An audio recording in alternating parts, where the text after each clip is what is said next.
My MAGA neighbor who voted for Trump lost his job and was fired from the USDA 3 weeks ago.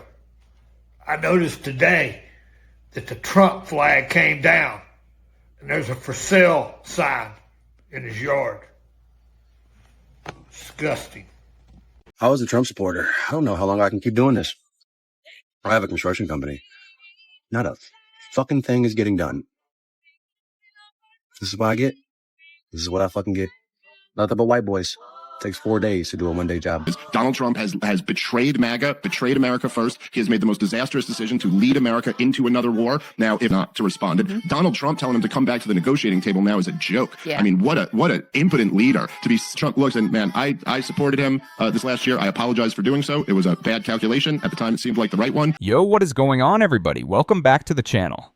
So the problem is clear. MAGA voters are finally waking up after losing everything to Trump, and honestly, it's a predictable disaster. We're talking jobs lost, families torn apart, businesses on the brink of collapse, all because people chose blind loyalty over actual policy. These are the same folks who were out here waving flags and telling everyone else they were stupid for not supporting him. Now they're reaping what they sowed, and it's not pretty. Welcome back to Mind Mirror. Let's get into it. Do you guys remember this lady?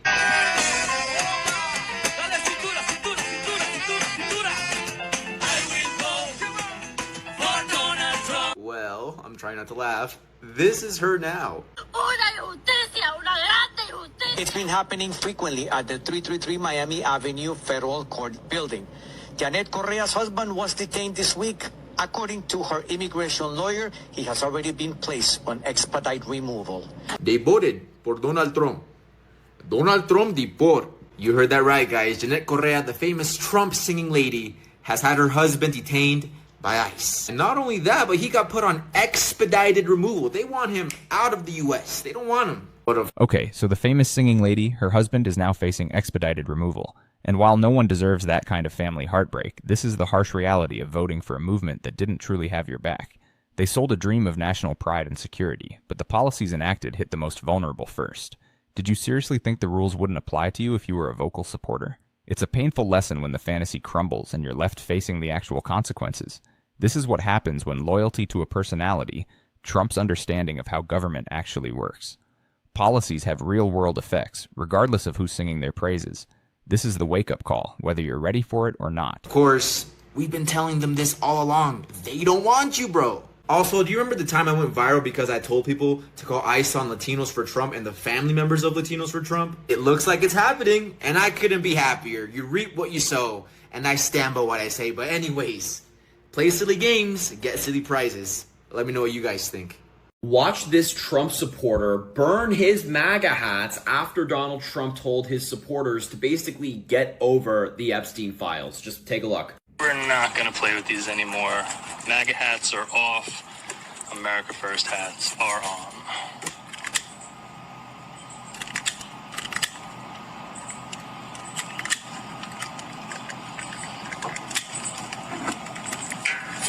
Burn, baby, burn.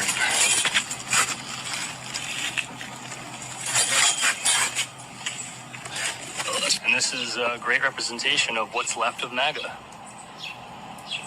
And the guy who posted that video on social media is a huge MAGA fan, super right-wing. It seems like so many of these Trump voters are just done with him now. This MAGA civil war is not going anywhere anytime soon. Donald Trump was really hoping that with this new statement, people would just fall into line and follow his lead. But many of these diehard Trump fans are saying, not so fast. The people who voted for Donald Trump, aka MAGA, are now regretting their votes. And that is the best side of TikTok that I ended up on. And person after person left Miami's immigration court in tears Thursday. And there's actually people sobbing on the other line, crying and scared for the family members. Practically the same day he took office, he went against Venezuelans. It seemed personal. While Didi Espinosa was being handcuffed by ICE agents in the hallway of federal court in Miami, his wife was yelling, quote, "This is unfair. It's not fair." Como quiera. Buenas noches.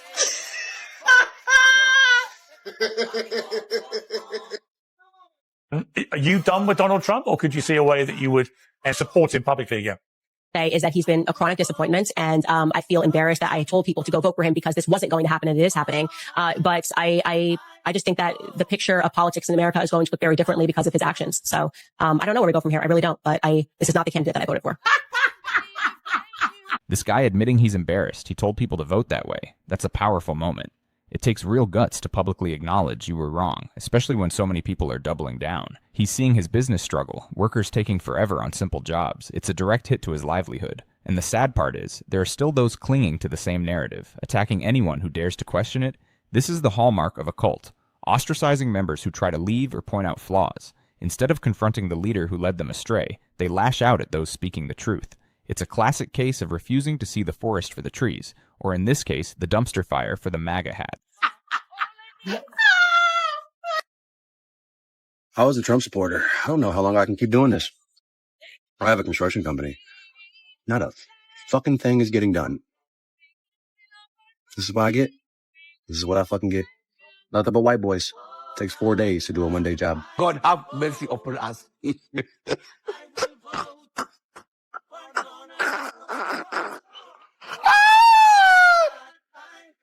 Donald Trump has betrayed MAGA, betrayed America first. He has made the most disastrous decision to lead America into another war. Now, if not to respond, Donald Trump telling him to come back to the negotiating table now is a joke. Yeah. I mean, what an impotent leader to be. Trump looks and man, I supported him this last year. I apologize for doing so. It was a bad calculation at the time. It seemed like the right one, but.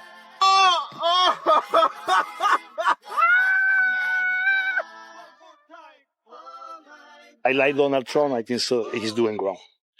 Because you know, fix the problem, just isolate the people. Garcia said she and her husband arrived from Cuba 4 days ago and are seeking asylum. He went into the immigration office, but after several hours, there was no sign of him.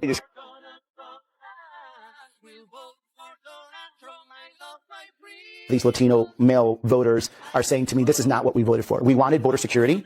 We did want deportations of bad people, gangbangers, things of that nature. But we didn't want, the mom to be deported from their child, right? And so that's where largely the or even the mom. This small business owner's story is heartbreaking. A family legacy built over decades, just crushed by economic policies.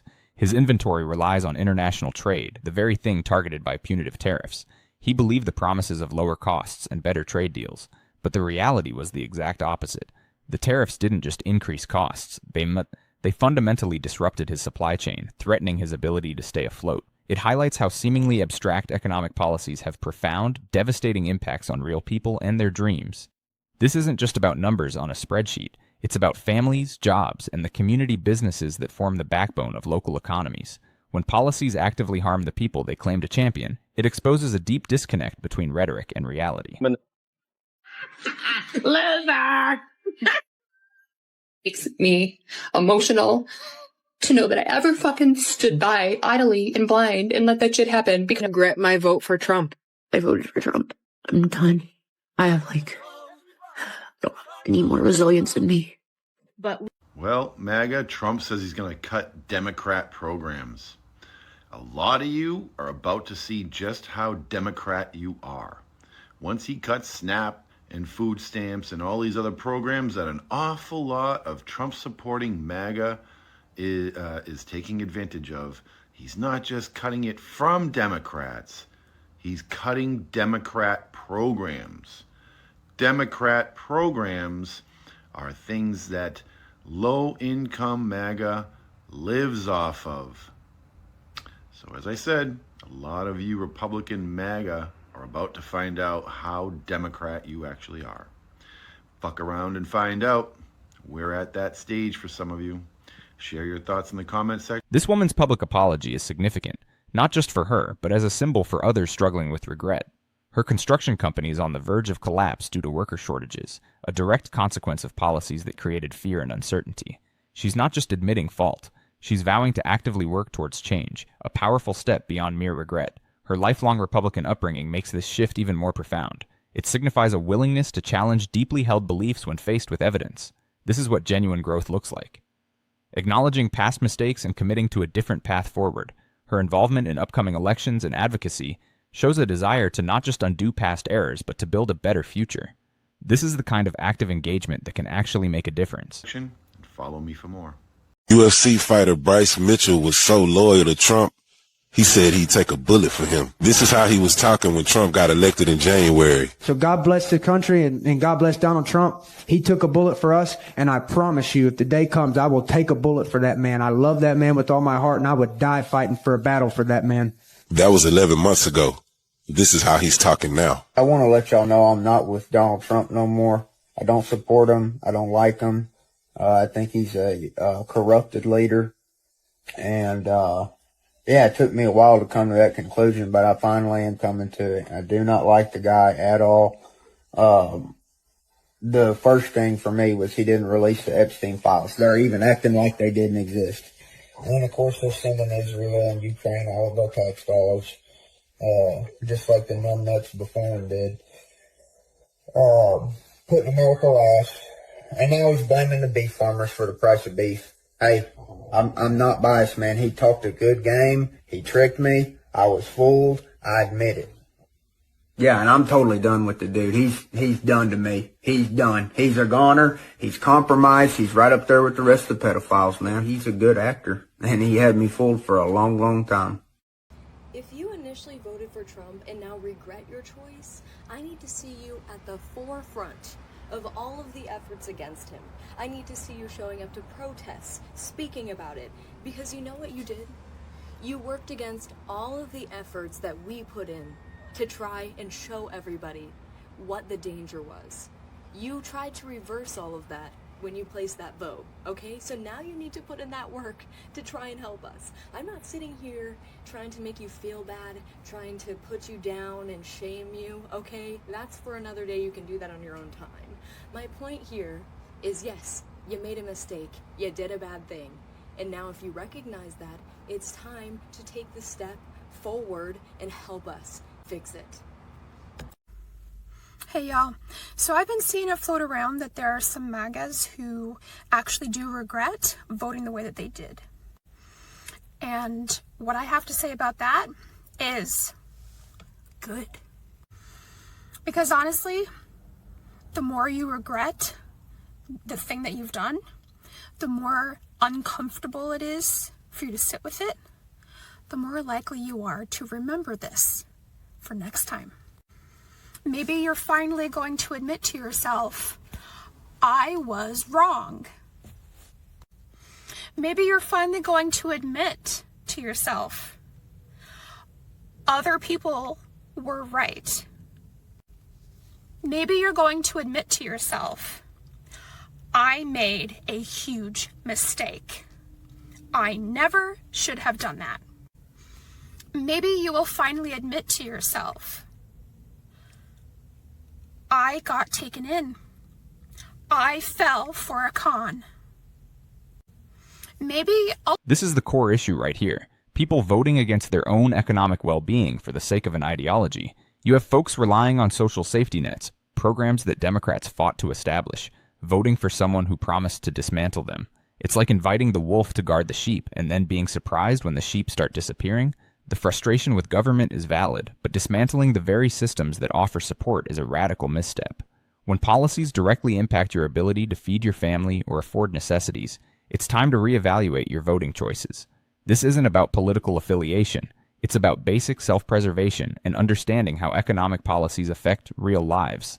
The us versus them mentality blinds people to the fact that many of these programs are lifelines for their own communities. also you will admit to yourself that you don't care about anyone or anything unless it directly involves you. Maybe you'll finally admit that all of the people who were fighting for the cushy life that you had been living are the exact people whose lives you voted against. Maybe you'll finally realize how complacent you'd become. And maybe you'll finally realize, yeah, you know what? I actually was/am racist. Maybe you'll finally admit that you had been living with bigotry and racism up until that point, and maybe even now still. And maybe you're going to finally realize that what we're all facing now, you included, is not how we want to live. So yes, good. Regret it. Be uncomfortable. Sit with that, because nobody's going to have any sympathy for you. You're going to sit with that all alone, and you're going to have to face some hard truths. And I really, really hope that this experience changes you for the better. Because honestly, if it doesn't, then you kind of truly are a lost cause. Meanwhile, everybody else, what do we get to say? I told you so. We are witnessing the biggest movement this country has ever. She's hitting on a crucial point. The selfishness that often underlies such strong political allegiances. The idea that you only care about issues when they directly impact you is a stark admission. When other people's struggles were dismissed as not your problem, there was a comfortable detachment. Now that the consequences are personal, suddenly it's a catastrophe, a betrayal. This isn't about developing empathy. It's about facing the discomfort of realizing your actions had broader, negative repercussions. The tough truths she mentions are what many need to confront. That their choices had a ripple effect. And the lack of sympathy from those who warned them is a bitter pill, but perhaps a necessary one for true understanding. Nearly 3% of the entire U.S. protested yesterday. That's millions of physical bodies showing up. And that's just the people who are there. That is not the people who also disapprove of the president. He has destroyed our economy, and people are mad. People's lives are getting worse because of Trump's presidency. Many people are losing jobs. Grocery prices are skyrocketing. I have seen so many conservative people turn on the president. I'm a Christian, and I always express disapproval of the Christians who are like anti-healthcare and funding education and stuff like that. It is evident that Christians are starting to wake up. Conservative towns showed up yesterday. That is insane. And I'm not saying this is evidence of election fraud because of all of these conservative town members being anti-Trump, but it is definitely evident of minds being changed. This cannot be a surprise to you, can it? Trump supporters, Trump voters are regretting their vote. NBC did an interview with a woman who's 63 years old who's the caretaker of her 26-year-old daughter who relies on SNAP benefits. I don't know exactly what the girl's issue is, but she relies on these SNAP benefits just to survive, day-to-day survival. She's the 63-year-old woman sitting back and saying, well, why are they doing this with the ballroom? There's $350 million being spent there, and that's supposed to be private donations, which obviously it's not, because Trump came out last week and said, well, the military is heavily involved. That's your tax dollars. That's my tax dollars. Don't tell me that's being privately funded when the military's involved. Well, this woman's starting to wonder why in the world these people are donating all this money to this ballroom that only a handful of people are ever going to be able to use. Well, you got people across the country waiting for their SNAP benefits to be paid out. Now, there's a judge that came out and said you have to pay out these SNAP benefits. Didn't say when it had to be done. He said it had to be done expeditiously. Okay, well, all right, when is expeditious? A week? 3 weeks? I mean, the day before Thanksgiving? How's that going to work out? No one's ever come out and said you have to do it, and you have to do it by such and such a time. It has to be done expeditiously. And what's Trump doing? Said he's going to go ahead and do it, but they don't have enough money because it costs $8 to $9 billion a month for the Supplemental Nutrition Assistance Program, SNAP benefits, EBT cards, whatever it is you want to call it in your state. Well, he's got to be able to come up with the money somewhere. The judge ordered, hey, you came up with the money to pay ICE. You came up with the money to pay the military. Come up with the money to pay the SNAP program. And you know what? He hasn't come up with a plan yet. They're all still sitting back there wringing their hands going, well, I wonder when we have to do it, if we have to do it at all. I hope you get your benefits if you're a SNAP recipient, but don't be surprised if you don't. U.S. farmers are starting to regret their vote for Trump. From beekeepers to soybean to hay producers, all of them are starting to say, I never thought that voting for Trump 3 times would result in me losing tens of thousands of dollars. A beekeeper out of North Carolina says, yeah, I proudly voted for Trump all 3 times. I flew flags for him and put signs for him in the yard. But now I'm out tens of thousands of dollars due to lost federal funding and tariffs, so I cannot export my products, my honey and my wax, to other countries like I could be. The sheer scale of people protesting, millions showing up, speaks volumes about the shift happening. It's not just the usual activists, it's conservatives, it's people in towns that were once staunchly behind the movement. When your values and your lived experience start to clash so dramatically with the promises made, a reckoning is inevitable. The disconnect between Christian values and policies that seem to harm the vulnerable is becoming increasingly apparent. This isn't a sudden change of heart for many. It's a slow, painful realization that the ship has sailed in a direction they never intended. The cognitive dissonance must be overwhelming for those who genuinely believed they were doing the right thing. Seeing the country they love move in a direction they increasingly disagree with is a powerful catalyst for change. And nobody's buying it in the United States. Hay producers in Idaho and Utah that export alfalfa hay to China are now seeing 135% tariffs put on their product, and all of a sudden, they don't have anywhere to ship it. They held it all winter in hopes of sending it off to China in the spring, and now China's not willing to buy. Soybean producers are once again being hit harder than they were in the first Trump administration, and China, for its part, has diversified where it pulls these products from, with Brazil becoming the #1 soybean exporter and other countries picking up the slack for honey, for beeswax, and for hay around the world. Now, China's doing a great job diversifying, and the United States has relied on exports to China for so long that its farmers are going to just continue to suffer. Once again, the majority of them voted for Trump, and now they're finding out. It's crazy how it's only been a month and Trump supporters are already regretting their vote. We told you so. Harry, I don't know who the fuck woke up, looked you in your face, and told you that lie today. It was probably Parker. But the only thing that we regret is not getting him in office sooner. You see our country right now? Do we have a president? Does he know he's president? Not a single regret. Sis, and matter of fact, we are counting down the days because Inauguration Day cannot get here quick enough. Harry, stop letting Dean and Parker whisper those sweet nothings into your ear, because I can confidently say not a single regret was had. I just hope we make it to January 20th. I love you guys, and I will see you in the next one.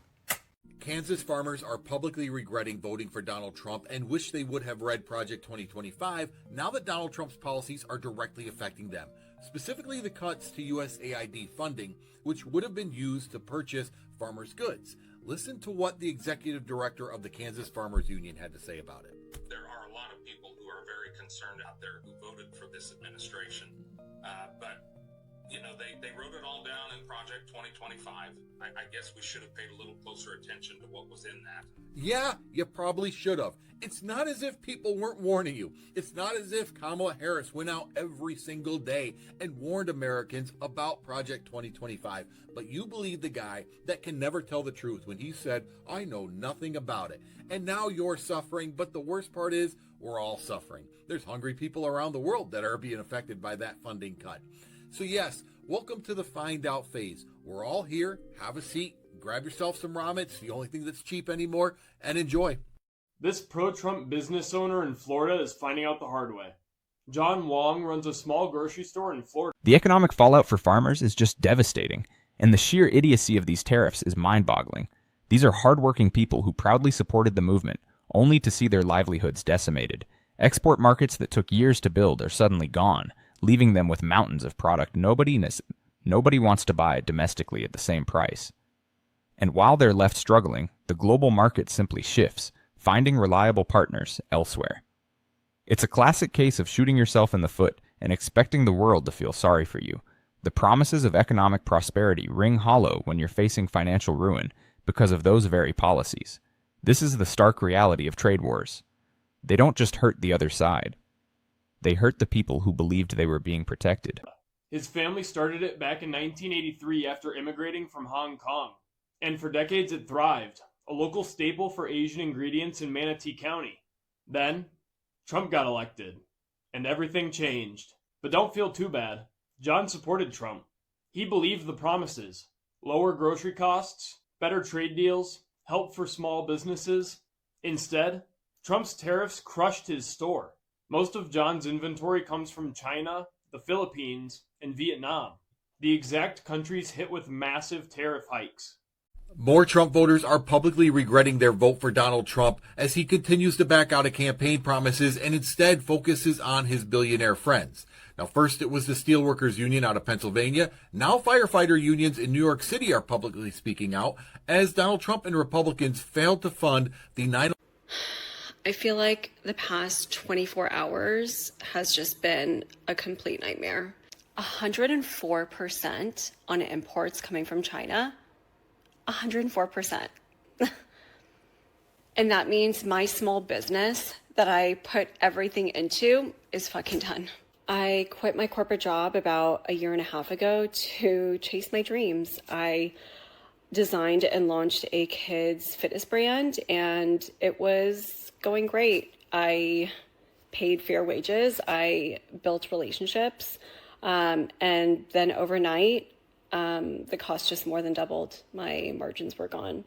You know, my business doesn't pay for a yacht or a private jet. It pays for our daughter's swim classes. It covers groceries. It helps with babysitters for date nights. This isn't just numbers on a policy sheet. It's real people, real jobs, real families. And now I'm back at square one. So wish me luck. Yeah, we voted for Trump in 2016, 2020, and 2024.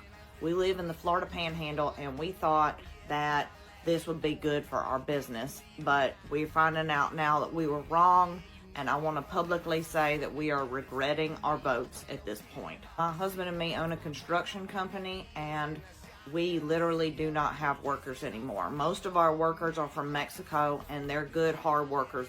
I talked to a few of them, and they said they were just too scared to come back to work because of all the raids. Our construction company is likely to go out of business now, and we don't know what we're going to do, but we're never voting for a Republican again. Ron DeSantis and Trump have been passing laws that negatively affect our business, and I just want to say that I'm sorry for voting for him. I grew up Republican, and it's all I've ever known, but now I can see that me and my whole family have been very wrong about this.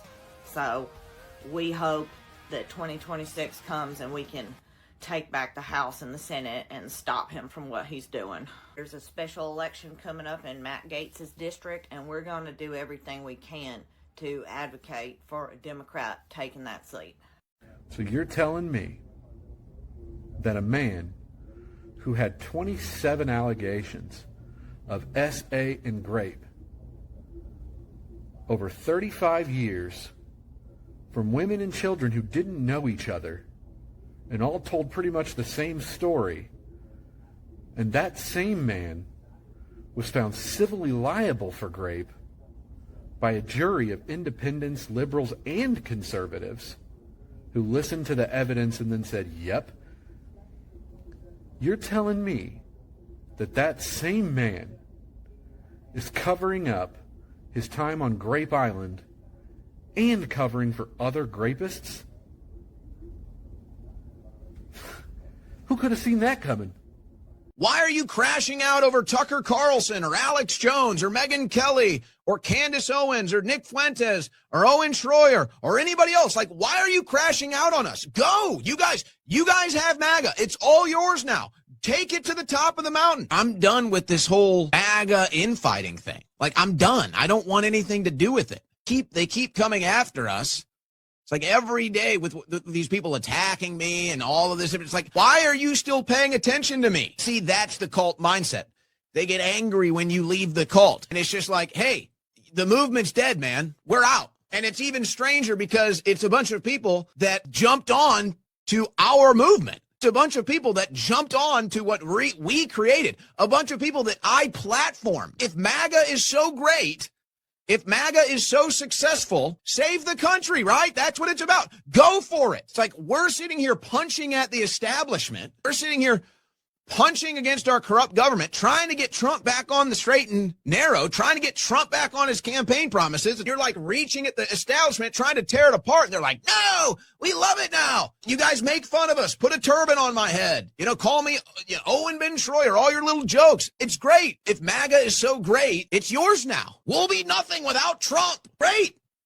Great. So leave us alone. Ride to the top of the mountain. Why are you still down here in the muck with us? Tell us about all your great victories. Tell us about how you're draining the swamp, defeating the deep state, defeating globalism, arresting the Epstein class, saving the economy. Just go do it all. It's your thing now. No, they're not doing that. So they're still obsessed with us. So it's like the great admission here is that, yeah, you are in a cult and you're mad that we're not in it with you.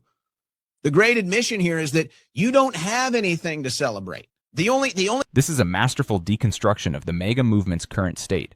A cult angry at its defectors. The frustration from those who've left is palpable. Why are they still being hounded if the movement is so victorious? The core issue is a lack of genuine accomplishments to celebrate. Their only wins are perceived as victories over perceived enemies or former allies. They thrive on conflict and division, and when that crumbles, they're left with nothing but their anger. The constant need to attack those who've left highlights their own insecurity and the absence of any positive, unifying vision. It's a clear sign that the movement, for all its noise, lacks substance and sustainable progress. They're so fixated on the past and their imagined grievances that they can't see the present reality they've created. The time you celebrate is when you think you're rubbing it in our faces. If you guys are winning so big, if you guys are the champions of this political movement, why are you talking about anybody else but Trump? Why are you talking about anybody else? Why aren't you just focusing on all the wins and bragging about this movement that you've done to save America? How come it's not hitting? So we've heard it loud and clear from people who were once fervent supporters. They're facing job losses, business failures, family separations, and a profound sense of regret. The promises of prosperity and national pride have dissolved into harsh realities for many. But here's the thing, regret without action is just an echo of what could have been. True change comes from acknowledging mistakes and actively working towards better solutions. So my question for you is, what's the most effective way to reach someone who's entrenched in these beliefs without alienating them entirely? Share your insights in the comments below. Let's have a real conversation. If this resonated with you, please like, share, and subscribe for more. We'll see you in the next one.